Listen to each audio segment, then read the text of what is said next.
Olá a todos, sejam muito bem-vindos. Aula de hoje, teoria de capacitores. Bom, o que é um capacitor? O capacitor é um componente eletrônico que armazena cargas elétricas. Tal capacidade de armazenamento de cargas é chamada de capacitância, sendo a sua unidade o farad, representado pela letra F maiúsculo. A capacitância de um capacitor está relacionada à sua forma de construção e à sua estrutura. Isso é, a capacitância está relacionada com os materiais envolvidos na construção do capacitor e a sua forma geométrica propriamente dita. É isso que vai determinar a capacitância de um capacitor. E o capacitor de placas paralelas, o famoso capacitor de placas paralelas, é o tipo de capacitor fundamental, o primeiro tipo de capacitor que a gente começa a estudar, que permite que a gente compreenda o funcionamento dos capacitores de uma forma geral.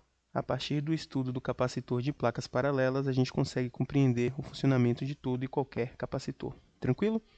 Vamos aqui à imagem 1. Vou chamar essa imagem aqui de imagem 1. Bom, o que a gente tem aqui? A gente tem a representação da estrutura de um capacitor. A gente vai ter um material condutor aqui que vai formar uma armadura. Essa armadura é uma das placas do capacitor, O capacitor de placas paralelas são duas placas, Uma de frente para a outra. Essa daqui que eu pintei de azul é feita de um material condutor, a gente chama de placa ou armadura. Paralelo a essa, a gente vai ter outra aqui embaixo, ó, de mesmo tamanho. Observe que essa armadura vai ter uma área A, Essa área A é dada em metro quadrado, Lembra disso? E separando as duas placas, as duas placas não se tocam, a gente vai ter um material no meio aqui chamado de elétrico, que é feito de um material isolante. Em cada armadura a gente vai ter o terminal, que a gente pode chamar de T1, terminal 1 e T2, terminal 2 do capacitor. Através desses terminais a gente faz a conexão no nosso circuito. Aqui, ó, a representação do capacitor. É essa a simbologia generalista do capacitor, que a gente diz que é o capacitor não polarizado. Então, você pode implementar no seu circuito qualquer um dos terminais no positivo ou no negativo. Tanto faz, porque ele é não polarizado, tá certo? Porém, vale salientar que a gente vai ter também capacitores polarizados, que tem essa simbologia aqui. Tranquilo? Mas para começar, vamos utilizar a nossa simbologia generalista. Bom, a fórmula da capacitância, ela é essa daqui, ó. A capacitância dada em farad é igual a uma constante K. Essa constante K é a constante do dielétrico, Vou colocar aqui dielétrico, que é o material que separa as duas armaduras do capacitor, que multiplica uma constante ε0. Essa constante ε0 é fixa. Ela equivale a 8,854 vezes 10 elevado a menos 12 farad por metro. Essa constante aqui é a permissividade do vácuo, tranquilo? Vai ser sempre fixo na fórmula, que multiplica a divisão da área, isso é, a área da armadura, dada em metro quadrado, sobre a distância em metro entre as duas armaduras, as duas placas. Essa distância aqui, ó, que separa as duas placas. Tranquilo? Essa é a fórmula básica para a gente encontrar a capacitância de um capacitor de placas paralelas. E aqui a representação, A distância Dzinho aqui, que é dada em metro, a constante K, que é a constante do dielétrico que separa as duas placas, e a área dada em metro quadrado, que é a área das placas. Tranquilo? Bom, o princípio de funcionamento do capacitor. Vamos desenhar um capacitor aqui. Deixa eu colocar essas duas placas um pouco distante aqui uma das outras aqui. Esse mesmo capacitor, essa mesma simbologia, tá?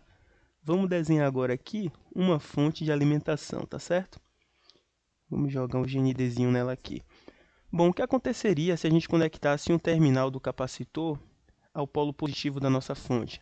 Por contato, a armadura, que é um material condutor, ficaria com o mesmo sinal, do polo positivo da nossa fonte, ou seja, a armadura, uma delas ficaria com carga positiva, por contato. E o que aconteceria, Observe que o nosso segundo terminal não está conectado a nada. O que aconteceria na outra placa? Aconteceria um processo de indução, né? Ou seja, as cargas negativas, né, seriam atraídas pela carga positiva da outra placa e aconteceria o processo de indução eletrostática aqui, ó. Aconteceria nessa segunda placa uma separação de cargas, né?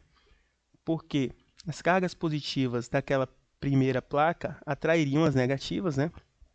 E as negativas iriam de encontro lá à positiva, e as positivas aqui dessa segunda placa seriam repelidas, né? É algo óbvio. Tranquilo? Então aconteceria naturalmente aqui um processo de indução eletrostática e separação das cargas da segunda placa, da segunda armadura. E o que aconteceria se a gente conectasse essa segunda armadura ao polo negativo da nossa fonte? Todas as cargas negativas aqui desse polo seriam atraídas lá, né? Iriam de encontro às cargas positivas dessa segunda placa e se anulariam, né? Iriam de encontro aqui e se anulariam. E com essa anulação, né, de carga, olha o que aconteceria. A nossa segunda placa vai ficar com carga completamente negativa. Pronto, aqui. Vai ficar com carga completamente negativa. E o que acontece, mesmo que a gente desconecte da nossa fonte, ali está o nosso capacitor carregado, tá certo?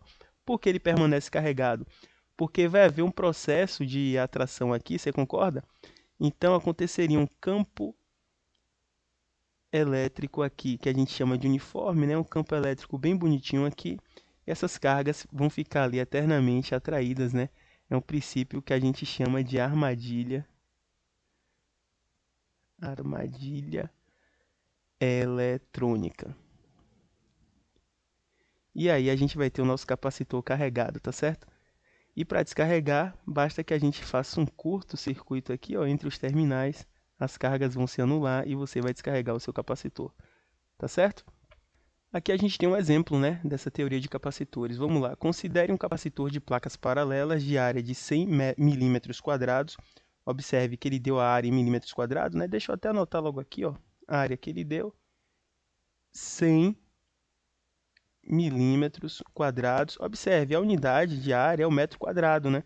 Então a gente vai ter que converter. Isso aqui é 100. Esse prefixo milha aqui, né, que vem antes da unidade, ele é 10 a menos 3, lembra lá? 100 vezes 10 a menos 3 elevado ao quadrado, né? Porque metro ao quadrado está multiplicando ali. E aqui você vai ter uma potência de uma potência, né? Então aqui vai ser 10 elevado a 3 elevado a 2. Aqui a gente multiplica, né, os expoentes, fica menos 3 vezes 2. Logo você vai ter ali 10 elevado a menos 6 metro quadrado. Então aqui a gente já fez a nossa conversão, tá certo? Separadas a 5 milímetros de distância. Então deixa eu colocar aqui Dzinho, a separação das placas, né?